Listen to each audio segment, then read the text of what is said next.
Selamat datang di Podcast Story, ngobrol asik sejarah kita.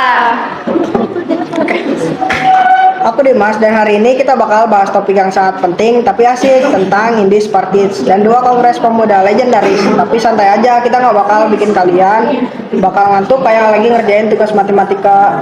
Hari ini aku nggak sendirian, ada 3 teman aku yang bakal nemenin kita ngobrol santai. Halo semuanya, aku Hasna. Senang banget bisa nongkrong bareng kalian di sini. Halo, aku Akila, siap banget buat ngobrol bareng kalian. Dan aku Alifa, aku bakal bantu ikut jelasin sejarah bareng kalian. Wah, seru banget nih. Jadi gini guys, topik kita hari ini tuh penting banget. Kita bakal ngebahas gimana Indies Parties yang lahir di awal abad ke-20 yang menjadi awal gerakan nasional Indonesia. Terus nanti kita bakal ngelanjut bahas topik Kongres Pemuda 1 dan 2 sampai ke makna Sumpah Pemuda. Buat kita anak muda zaman sekarang, siap gak pegang jajanan kalian dan siapkan badan, ayo kita ngobrol asik sejarah kita.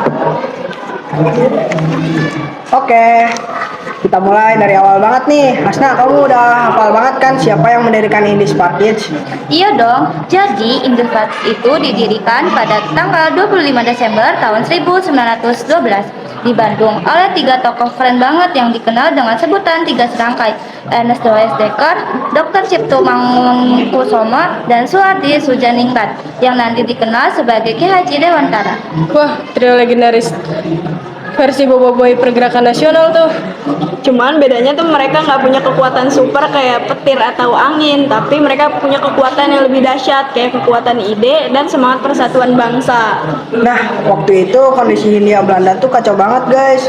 Masyarakat dibagi jadi kayak piramida sosial, yang paling atas diisi oleh bangsa Eropa dan bangsa Belanda. Di tengah diisi oleh Indo, campuran Eropa dan pribumi. Yang paling bawah tuh orang pribumi alias mayoritas rakyat kita. Diskriminasi terjadi di mana-mana, terjadi di sekolah, pekerjaan, bahkan di dalam hukum. Dan itu yang bikin para pendiri Indies Parties geram. Mereka merasa ini tanah kita, tapi kok kita malah jadi warga kelas 2. Makanya mereka pengen membangun rasa kebangsaan baru. Semua orang yang lahir dan tinggal di Hindia Belanda tanpa lihat ras keturunan harus bersatu dan setara. Wah, berarti mereka bukan cuma ngomongin politik ya, tapi juga kesetaraan sosial.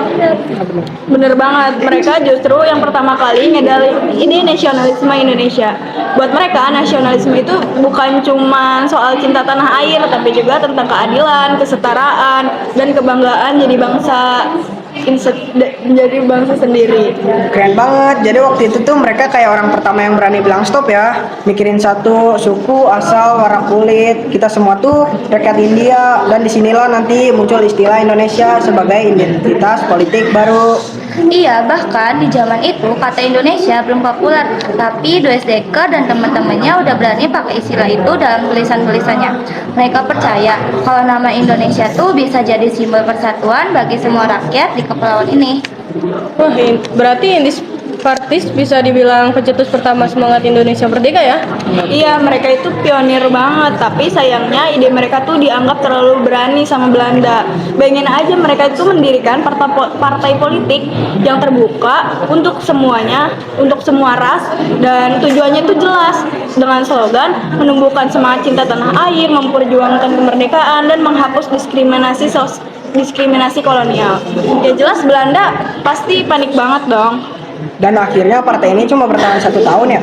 Iya, tepatnya tahun 1913 Indies Parties resmi dilarang pemerintahan Belanda, tapi takut partai ini bakal menyalakan semangat perlawanan di seluruh Hindia Belanda. Akhirnya ketiga pendirinya dibuang oleh Dwyer ke Belanda, Cipto ke Bangka, dan Suhardi juga diasingkan ke Belanda. Jadi mereka literally di-uninstall dari tanah air sendiri cuma gara-gara punya pikiran maju. Bener banget, tapi walaupun diasingkan mereka itu malah semangatnya itu malah semakin besar. Contohnya waktu Suhardi nulis artikel legendaris yang berjudul Andai Aku Seorang Belanda, dia nyindir di situ, dia nyindir habis-habisan. Dia nulis kalau aku orang Belanda, aku pasti malu merayakan kemerdekaan negaraku di negeri yang masih menjajah bangsa lain. Pedes banget itu. Wah, pantas Belanda langsung naik darah. Tapi justru di situ kelihatan ya kalau mereka tuh berani melawan dengan cara cerdas, yaitu lewat tulisan dan pemikiran. Iya, tulisan itu jadi bukti kalau perjuangan gak harus angkat senjata. Mereka pakai pena sebagai senjata. Dan tulisan-tulisan yang kayak gitu yang bikin rakyat sadar kalau penjajahan itu salah dan harus dilawan. Keren banget. Jadi perjuangan lewat kata-kata juga bisa mengguncang kekuasaan. Betul, dan meski partainya itu dibubarkan, ide-ide indispartis itu masih terus hidup. Mereka ngasih inspirasi buat organisasi lain kayak Budi Utomo, Serikat Islam, sampai Taman Siswa. Taman Siswa itu kan didirikan oleh Ki Hajar Dewantara ya setelah balik dari pengasingan. Berarti bisa dibilang itu kelanjutan perjuangan indispartis, tapi lewat jalur pendidikan. Bener banget, Ki Haji percaya kalau bangsa yang cerdas gak bakal bisa dijajah. Makanya dia fokus di pendidikan biar rakyat punya kesadaran dan harga diri sebagai bangsa sendiri.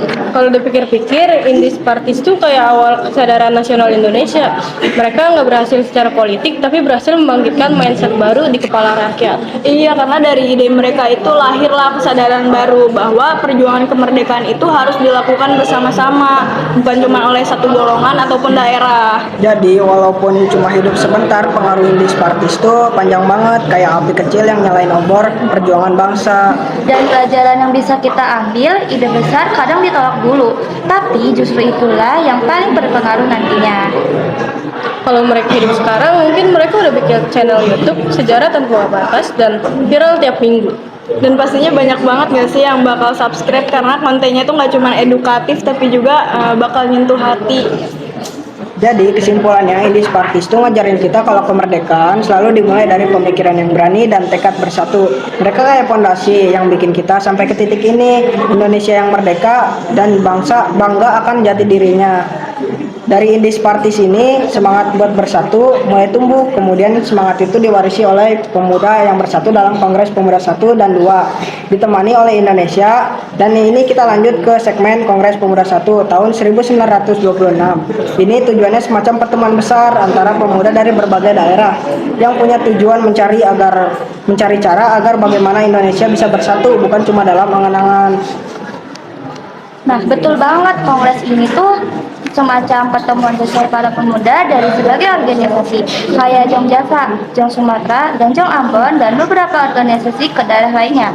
Masing-masing punya latar belakang budaya yang berbeda, tapi mereka semua ini mulai sadar bahwa perjuangan gak bisa dilakukan sendiri, harus ada kerjasama lintas daerah. Kalau sekarang mungkin kayak gabungan komunitas klub sepak bola. Cuma mereka nggak adu yel, tapi adu ide buat masa depan bangsa. Mereka diskusi serius, tapi juga tetap penuh semangat dan rasa ingin tahu tentang daerah lain. Jadi selain politik, kongres ini juga jadi ajang mempererat pertemanan antara pemuda dari berbagai penjuru Nusantara. Cuman bedanya mereka beneran serius memperjuangkan masa depan bangsa. Fokus mereka tuh bukan memperebutkan siapa yang paling keren, tapi gimana caranya bikin Indonesia jadi bersatu. Mereka sadar bangsa yang besar itu dimulai dari generasi muda yang berani berpikir melampaui batas dari daerahnya sendiri. Nah, walaupun Kongres Pemuda 1 ini belum menghasilkan keputusan yang besar, tapi jadi langkah penting buat mereka mulai belajar kerjasama bareng, saling kenal, dan saling menghargai. Dari sinilah muncul kesadaran bahwa persatuan itu gak harus instan, tapi harus dimulai dari rasa saling percaya diri. Nah, benar banget, bisa dibilang ini pemanasan sebelum Kongres Pemuda 2 yang meledak banget 2 tahun lagi. Kongres Pemuda ini jadi dasar penting buat membangun rasa nasionalisme yang lebih matang di kalangan pemuda. Kayak konser ini tuh soundchecknya dulu, gak langsung tampil besar, tapi penting banget biar nanti pas pentas utama semuanya kompak dan siap. Tapi penting banget sih karena disinilah bibit semangat persatuan itu mulai tumbuh. Mereka sadar kita nggak bisa maju kalau masih mikirin daerahnya masing-masing. Harus ada rasa kita sebagai bangsa yang satu. Nah, itu relate banget ya sekarang. Kadang juga kita masih mikir tim gue atau circle gue, padahal kita tuh penting banget buat maju bersama-sama. Semangat kebersamaan ini sebenarnya kita bisa tiru dalam kehidupan modern juga. Nah, persis dulu mereka punya visi sama Indonesia merdeka, sekarang kita juga punya visi bareng. Misalnya Indonesia yang cerdas, toleransi, dan maju. Karena nilai-nilai itu yang bakal bikin kita tetap solid di tengah peradaban. Atau minimal Indonesia yang sinyalnya dikuat semua daerah. Karena kalau sinyal aja gak nyambung, gimana mau bersatu? Nah, betul. Nah, sekarang kita masuk ke bagian paling ikonik nih, Kongres Pemuda II yang terjadi pada tahun 1928. Disinilah lahirnya Sumpah Pemuda yang legend. Tepatnya waktu itu tuh di Jakarta, dan acara ini dihadiri oleh banyak organisasi pemuda dari berbagai daerah. Suasana penuh semangat dan nasionalisme, tapi juga haru karena semua sadar ini bukan cuma rapat biasa. Betul, kongres ini dihadiri banyak organisasi pemuda dan akhirnya menghasilkan 3 janji utama, yaitu 1. Tanah air Indonesia, yang kedua 1 bangsa Indonesia, dan 1 bahasa Indonesia. 3 kalimat sederhana tapi maknanya dalam banget. Mereka berani mengucapkannya di tengah penjajahan. Di saat ngomong soal Indonesia aja masih dianggap berani banget. Dan itu tuh luar biasa karena waktu itu bahasa Indonesia itu masih belum jadi bahasa utama, tapi mereka sepakat inilah simbol persatuan bangsa. Bayangin aja dari sekian banyaknya bahasa yang ada di Nusantara, mereka pilih bahasa yang sederhana dan bisa menyatukan semua orang. Iya, dulu aja orang debat milih bahasa kayak milih tim bola. Tapi akhirnya mereka sepakat kita satu bahasa, bahasa Indonesia. Dan keputusan itu membuat bangsa punya alat komunikasi yang bisa menjembatani semua perbedaan daerah. Keren banget, dan jangan lupa momen ini juga jadi simbol perubahan besar, yaitu pemuda jadi ujung tombak perjuangan. Mereka membuktikan kalau anak muda punya peran besar dalam menentukan arah bangsa. Nih, bayangin ya, mereka masih muda, umur 20 tahunan, tapi udah mikirin masa depan bangsa. Sementara banyak dari kita umur segitu masih bingung nentuin mau kuliah di mana, tapi mereka sudah berani bersuara untuk seluruh rakyat. Tapi ya, anak muda sekarang juga gak kalah keren. Banyak yang berjuang lewat dunia digital, lewat karya, konten, atau edukasi. Cara perjuangannya aja yang berubah. Dari rapat jadi postingan, dari pidato jadi podcast kayak kita ini. Semangatnya sih sama ya, pengen sama-sama berkontribusi, cuman medianya aja yang berbeda. Dulu lewat organisasi, sekarang lewat komunitas, media sosial, bahkan lewat karya kreatif. Iya, dan itu pelajaran penting banget. Kalau dulu mereka punya Sumpah Pemuda, sekarang kita punya janji baru buat bangsa ini. Janji buat menjaga persatuan dan terus berinovasi. 1 wifi, 1 kopi, dan 1 tujuan, healing tiap weekend. Tapi serius, generasi sekarang juga butuh semangat kebersamaan biar gak terpecah cuma gara-gara hal sepele di internet. Tapi serius, gak ada yang bisa jalan sendiri. Sumpah Pemuda itu ngingetin kita kalau kekuatan itu ada di kolaborasi. Dulu mereka bersatu demi kemerdekaan, sekarang kita bersatu demi kemajuan. Gak ada yang bisa berdiri di jalan sendiri. Dan bahkan di era digital kayak sekarang ini, kita tuh tetap butuh persatuan biar nggak mudah terpecah gara-gara hal kecil kayak beda pendapat di internet dan yang lainnya. Justru itu tuh di dunia yang serba cepat ini, rasa kebersamaan itu malah jadi makin penting. Setuju banget, Sumpah Pemuda bukan cuma catatan sejarah, tapi moral buat generasi, bahwa persatuan dan semangat muda adalah kunci untuk menjaga masa depan Indonesia tetap bersinar. Ngobrolin Indis Parties dan 2 Kongres Pemuda ini bikin kita sadar kalau dari dulu sampai sekarang suatu hal nggak bakal berubah, yaitu semangat persatuan. Betul, dulu mereka bersatu buat melawan penjajahan. Sekarang kita bersatu buat melawan kebodohan dan perpecahan. Dan rasa malas belajar sejarah. Tapi bener loh, belajar sejarah itu bukan buat hafalan, tapi biar kita ngerti arah masa depan. Setuju, karena kata Ki Hajar Dewantara, bangsa yang besar adalah bangsa yang menghargai jasa para pahlawannya, dan pahlawan itu dimulai dari pemuda. Jadi, ayo kita lanjutkan semangat mereka dengan cara kita sendiri, berkarya, berpendapat, dan tetap peduli dengan sesama. Dan jangan lupa tetap ketawa meski hidup kadang drama. Nah, Karena sejarah juga tuh kan butuh tawa ya, biar nggak terlalu kaku banget. setuju. Iya sih. Terima kasih yang udah dengerin podcast story ngobrol asik sejarah kita. Sampai jumpa di episode selanjutnya dengan kisah sejarah seru tapi tetap penuh makna. Salam sejarah.